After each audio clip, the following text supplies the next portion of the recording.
Hello, my name is Haziel Bustillo. I am a fourth-year psychology student. I am originally from Venice, California.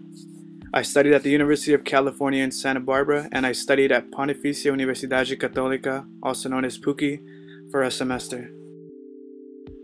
While I was abroad, I turned 21, a big age in the United States, but not so big in Brazil. I got to celebrate it with amazing people. I even got a cake. I hadn't got one of those in 14 years. These are some of my friends. They have made a big part of my experience here in Brazil.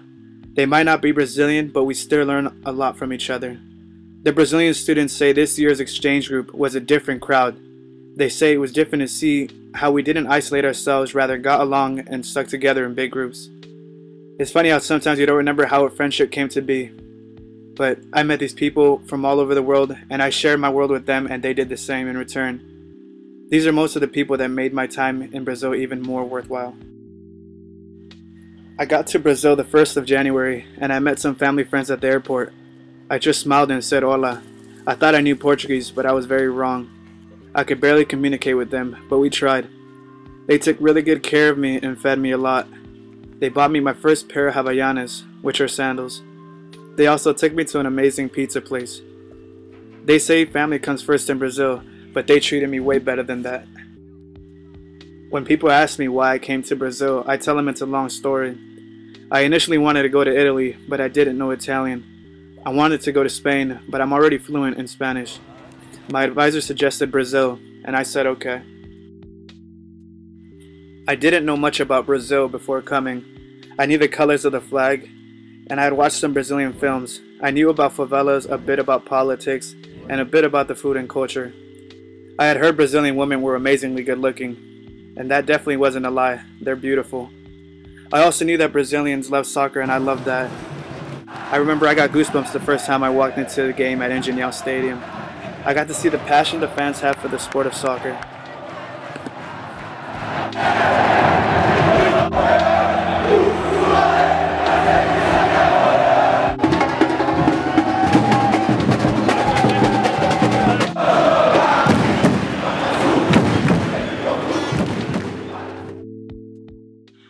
On the first day of my community development course, the professor handed out a questionnaire. The last question said, "What are your expectations?" And I wrote, "I've learned not to have expectations. I have none." Without expectations, my experience slowly unraveled. This is Professora Luisa Helena from my Desenvolvimento de Comunidade course. She is a great orator and a passionate professor. She taught me a lot, not only about Brazil, its politics, its past and present, but about myself as well. She explained to the class that in this class there would be no books. Why? Because the people sitting next to you are books. You have to learn to read people, to learn about them and from them. Because how are we supposed to develop when we refuse to speak to the very person sitting next to us? Not only in class, but on the bus, and in any situation. She wrote on the board, "Eu, tu, nós, eu." When it was my turn, my group and I presented in front of the class. I spoke and I taught the class about myself. I then presented my group members, Raquel and Caroline. Then we spoke about the similarities between us, and in conclusion, I spoke about what I had learned from the group. We had made things in our lives coincide, from myself to them, to us, and back to me. That is how you develop. It may be confusing, but I understood. I really appreciated this course, and it was different than any other I have taken. Everyone in the class knew each other. Half the class was Brazilian, half wasn't. We visited many places, including the favelas and areas Maré, Cantagalo, Vidigal, Providencia, Nova Iguaçu, Madureira, and many more. We also visited the Movimento Sem Terra, a social movement fighting against unjust land distribution. In each place, we got to experience their living conditions and the movements within the area. This was a very eye-opening experience for every student. Moreover, 7 months passed and it was literally a blur. There's something about studying abroad that so occupies your life that time flies. You don't even have time to miss home. But it can't all just be fun and games. Part of the reason I traveled to Brazil was to get some kind of an internship. Though I wasn't able to get an internship during the semester, I did get a volunteering opportunity. I became a volunteer professor through a program called Educari. I think it's always good to help out and give back. Fortunately for me, I got to teach something I'm passionate about.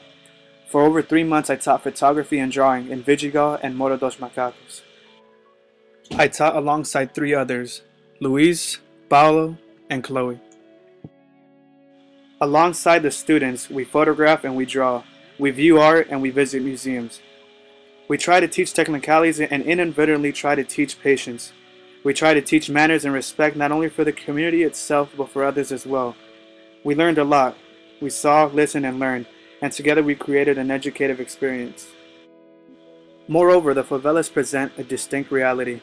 There is a distinction in the nature of each child, and this is also a learning process because you learn about a different reality and even a different reality within a different reality. You learn that what these children have gone through and reflect on your own childhood. You see, listen, learn, and experience. Sometimes people complain about the situation in which they entered this world, but it's programs like these that allow me to realize how immensely lucky I am. It's a great thing to be involved in something like this. We have many plans for the future, and despite my departure, the professors have continued to send me updates and pictures of the progress and advancements. Before leaving, we had remodeled the school in Zona Norte. We also held an art exhibition at the school, where locals and families were able to witness their child's art and photographs. We held exhibits at my own university, as well as Stella Maris in Vidigal. All these exhibitions led to greater number in classes. The program and course will continue on. Through funding and contribution of professors and the community, we made a lot of changes and were even able to buy 7 new cameras that the kids will use.